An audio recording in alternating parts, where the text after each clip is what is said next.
الحمدللہ رب العالمین والصلاة والسلام علی سید المرسلین اما بعد فاعوذ باللہ من الشیطان الرجیم بسم اللہ الرحمن الرحیم۔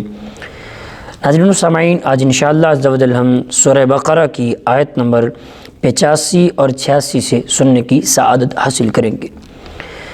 سب سے پہلے درود پاک کی فضیلت میں آتا ہے نبی رحمت شفیع امت تاجدار عرب و عجم طیبہ کی شمس الدہا کعبے کے بدر الدجا سرور ہر دو سرا صلی اللہ تعالی علیہ وسلم نے ارشاد فرمایا کہ جو کوئی میرا امتی مجھ پر ایک مرتبہ درود پاک پڑھتا ہے، اللہ تعالیٰ اس کے نامہ اعمال میں 10 نیکیاں ثبت فرماتا ہے، اس کے 10 گناہ معاف فرماتا ہے اور اس کے 10 درجات کو بلند فرماتا ہے۔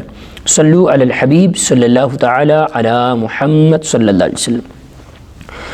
اللہ رب العالمین قرآن مجید فرقان حمید کے پارہ 1 سورہ بقرہ آیت نمبر 85 اور 86 میں ارشاد فرماتا ہے، بسم اللہ الرحمن الرحیم، ثم انتم هؤلاء تقتلون انفسکم وتخرجون فریقا منکم من دیارہم تظاہرون علیہم بالاثم والعدوان وَإِن يَأْتُوكُمْ أُسَارَىٰ تُفَادُوهُمْ وَهُوَ مُحَرَّمٌ عَلَيْكُمْ إِخْرَاجُهُمْ أَفَتُؤْمِنُونَ بِبَعْضِ الْكِتَابِ وَتَكْفُرُونَ بِبَعْضٍ فَمَا جَزَاءُ مَن يَفْعَلُ ذَلِكَ مِنكُمْ إِلَّا خِزْيٌ فِي الْحَيَاةِ الدُّنْيَا وَيَوْمَ الْقِيَامَةِ يُرَدُّونَ إِلَىٰ أَشَدِّ الْعَذَابِ وَمَا اللَّهُ بِغَافِلٍ عَمَّا تَعْمَلُونَ اولئک الذین اشتروا الحیاۃ الدنیا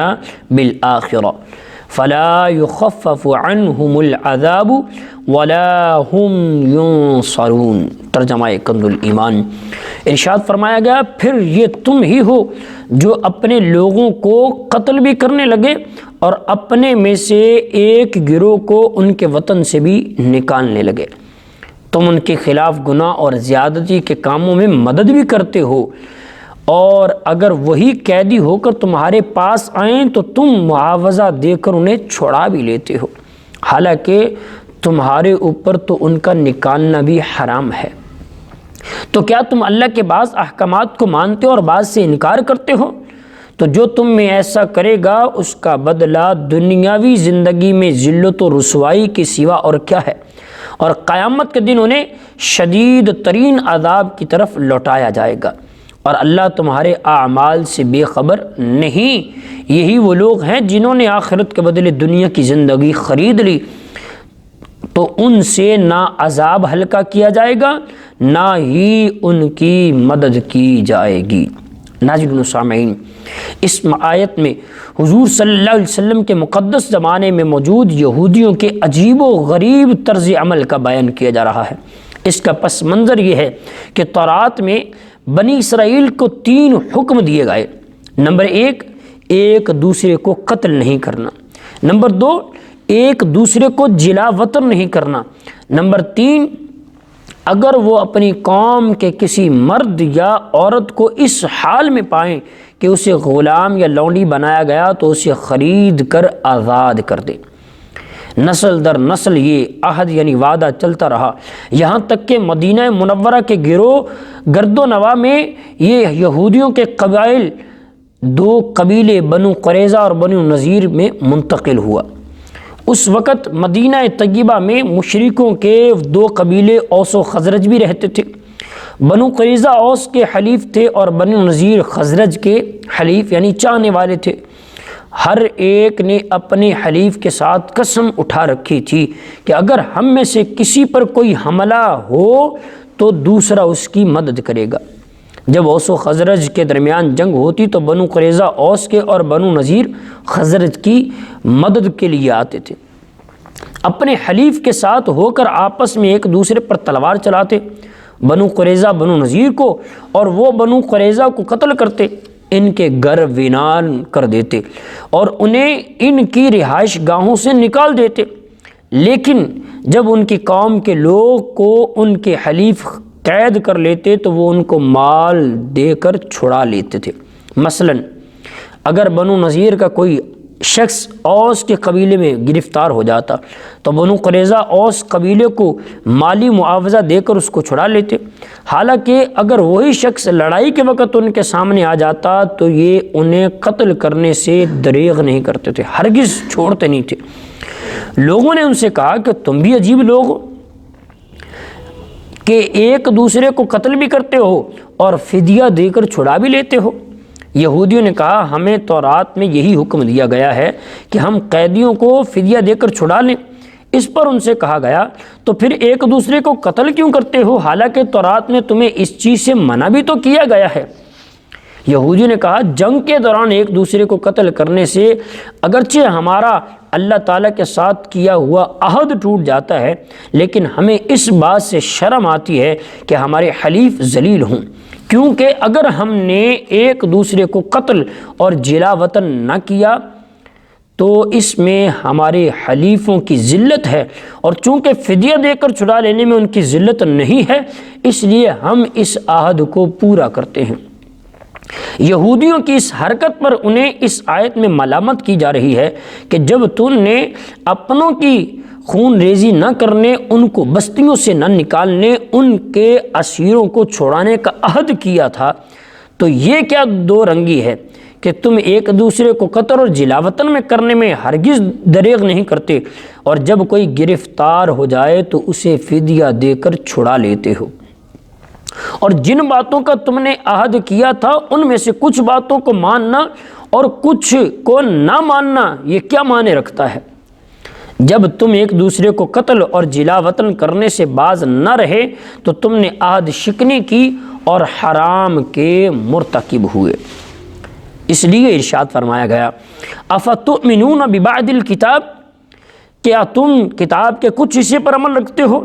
یعنی بنی اسرائیل کا عملی ایمان ناقص تھا کہ کچھ حصے پر عمل کرتے اور کچھ پر نہیں، اور انہیں اس پر فرمایا گیا کہ کیا تم کتاب کے کچھ حصے پر ایمان رکھتے ہو اور کچھ سے انکار کرتے ہو۔ اس آیت سے پتہ چلا کہ شریعت کے تمام احکام پر ایمان رکھنا ضروری ہے اور تمام ضروری احکام پر عمل کرنا بھی ضروری ہے۔ کوئی شخص کسی وقت میں بھی شریعت کی پابندی سے آزاد نہیں ہو سکتا، اور خود کو طریقت کا نام دے کر کسی بھی طریقے سے شریعت سے آزاد کہنے والے کافر ہیں۔ اعلیٰ حضرت امام اہل سنت نے فتاوی رضویہ شریف کی جلد نمبر 21 میں ایک پورا رسالہ لکھا ہے کہ مقال العرفاء باعزاز شرع و علماء، یعنی علماء اور شریعت کی عظمت پر اہل معرفت کا کلام۔ اعلیٰ حضرت نے یہ بڑا زبردست رسالہ لکھا ہے۔ یاد رہے کہ عظمت توحید کو ماننا لیکن عظمت رسالت سے انکار کرنا بھی اسی زمرے میں آتا ہے کہ کیا تم کتاب کے کچھ حصے کو مانتے ہو اور کچھ کا انکار کرتے ہو۔ آگے ارشاد فرمایا خزی فی الحیات الدنیا، دنیا کی زندگی میں تمہارے لیے رسوائی۔ بنی اسرائیل کی دنیا میں تو یہ رسوائی ہوئی کہ بنو قریظہ 3 ہجری میں مارے گئے اور بنو نذیر اس سے پہلے ہی جلا وطن کر دیے گئے۔ اس سے پتہ چلا کہ کسی کی طرفداری میں دین کی مخالفت کرنا اخروی عذاب کے علاوہ دنیا میں بھی ذلت و رسوائی کا سبب بنتا ہے۔ دنیا کے بڑے بڑے معاملات، حالات کو اس آیت کے تحت دیکھا جا سکتا ہے۔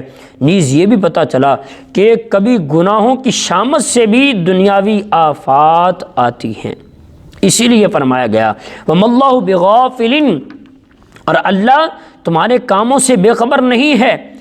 اس آیت کے اس کی طرح کی آیات کہ جن میں مفہوم یہ ہو کہ اللہ تعالیٰ تمہارے اعمال سے بے خبر نہیں ہے، ان میں نافرمانوں کے لیے اور نافرمانی کرنے والوں کے لیے شدید وعید ہے کہ اللہ تعالیٰ تمہارے اعمال سے بے خبر نہیں، تمہاری نافرمانیوں پر شدید عذاب دے گا۔